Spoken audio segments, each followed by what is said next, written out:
Dismissive avoidants often say this and don't realize it. Dismissive avoidants often say things that sound strong, detached, even independent. But underneath, those words often carry a history of pain and protection. Let's talk about what dismissive avoidants say and what they might really be feeling deep down. Here are some common things dismissive avoidants say. I don't do emotions. I'm not the clingy type. I just need space. A lot of space. On the surface, these sound like boundaries or preferences. But for dismissive avoidants, they often come from a deeper belief. If I get close, I'll lose control. If I rely on others, they'll disappoint me. If I let someone in, I'll get hurt. So, where does this come from? Dismissive avoidant attachment usually starts in childhood, often in homes where emotional needs weren't acknowledged, or vulnerability was dismissed. Love might have been conditional. Feelings might have been inconvenient. So the child learns,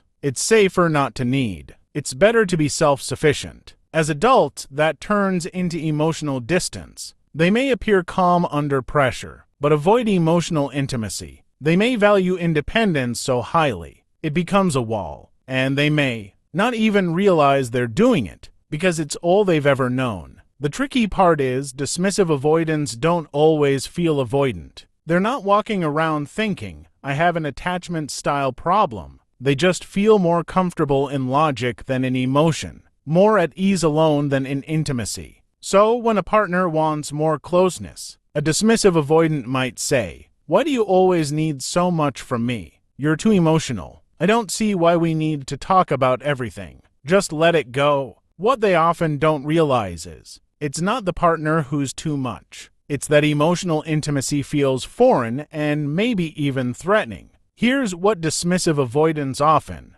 don't say out loud, but might be feeling deep inside. I want connection, but I don't know how to handle it. I'm afraid if I open up, I'll be rejected. I don't trust that anyone will really show up for me. They may not even be fully aware of this inner conflict, because the strategy of I don't need anyone has worked for them. It's protected them, but it's also kept them isolated, even in relationships that could feel safe. If this sounds like you, here's the truth. Avoidance was once a defense, not a personality. You don't have to be the emotionally unavailable one forever. Healing starts with self-awareness, with noticing the urge to shut down and choosing curiosity instead. It starts with learning how to feel safe, being seen. You are not broken. You just learned to survive by pulling away. But you can also learn how to come back to yourself and